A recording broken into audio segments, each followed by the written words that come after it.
আপনি নিশ্চয়ই রেলগেটে দাঁড়িয়ে থাকতে থাকতে বিরক্ত হয়ে যান তো, কিন্তু এটাই ঠিক যে রেলগেটে যখন রেলগেটটা পড়ে, সাইরেন বাজে, ওখানে রেড সিগন্যাল থাকে, আপনার দাঁড়িয়ে যাওয়া উচিত। কারণ ট্রেন ট্র্যাকে আছে এবং ট্রেনটা পাস করবে, সেই জন্যই রেলগেটটি বন্ধ থাকে। আমরা প্রায়শই দেখি আমাদের রেলগেটগুলিকে মানে বন্ধ হওয়ার মুখেই মানুষজন যান প্রাণ করে ঢুকে যায়, আর ঢুকে গেলেই কি হচ্ছে, ট্রেন মুভমেন্ট বন্ধ হয়ে যায়, হ্যাম্পার হয়ে যায়। ইদানিংকালে যেটা আমরা লক্ষ্য করছি, কিছু কিছু গেটে, যেমন আমি নাম ধরে এখন বলতে পারি যে কিছু কিছু গেটে বন্ধ হতেও বন্ধ করতে দিচ্ছে না, কেননা রোড ট্রান্সপোর্টে ভেহিকেল যাচ্ছে, আয়দার বাস চলে যাচ্ছে বা টোটো অটো, হ্যাঁ, এরা চলেই যাচ্ছে, গেট বন্ধ হওয়ার সত্ত্বেও সেই কোনো রকমে ঢুকে যাচ্ছে। বাধ্য হয়ে আমাদের রেল মুভমেন্ট বন্ধ রাখতে হচ্ছে। এক একটা জায়গায় এক একটা স্টেশনে, আমি বলি খড়দাতে 9 নম্বর প্ল্যাটফর্ম, 9 নম্বর গেট যেটা আছে, বেলগড়িয়াতে 2 নম্বর গেট, বা ব্যারাকপুরে 14 নম্বর গেট, ক্যান্টনমেন্টে 1 নম্বর গেট এবং 2 নম্বর গেট দুটোই, টিটাগড়ের ক্ষেত্রে 12 নম্বর গেট, আবার এদিকে রানাঘাটের ক্ষেত্রে গেট নাম্বার 57।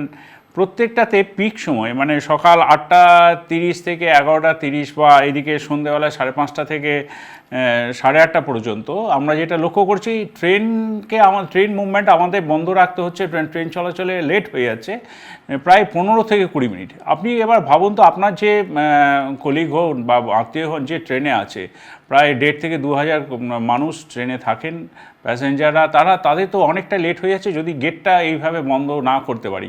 এই যে 15 মিনিট এক একটা গেটে আমি বললাম আটকে যাচ্ছে, তাতে ওই ট্রেনে যারা আছে তাদের কতটা কষ্ট, তাদের কতটা অসুবিধার মধ্যে থাকতে হচ্ছে সেটাও বুঝুন।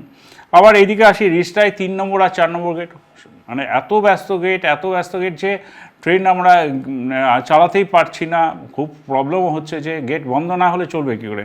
উত্তরপাড়ায় 2C, বৈদ্যবাটিতে 11 স্পেশাল, তালিতে 56 স্পেশাল, শক্তিগড়ে 44 স্পেশাল, বারুইপাড়ায় আছে, মেমারিতে 32 এবং 33 নম্বর গেট, বেলুড়ে 1.5 নম্বর গেটটা।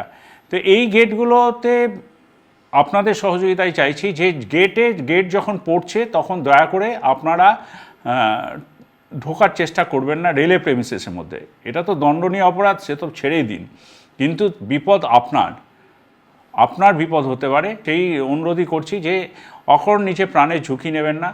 আর আরেকটা কথাও ভাবুন, ট্রেনটা যখন প্ল্যাটফর্মে বা স্টেশনে ঢুকতে পারছে না, অটোমেটিক লেট হচ্ছে। লেটটা এই যে 5 মিনিট 7 মিনিট বা 10 মিনিট যে লেট হয়ে যাচ্ছে এক একটা গেটে, এটার কিউমুলেটিভ এফেক্ট কিন্তু বড় আকার ধারণ করছে।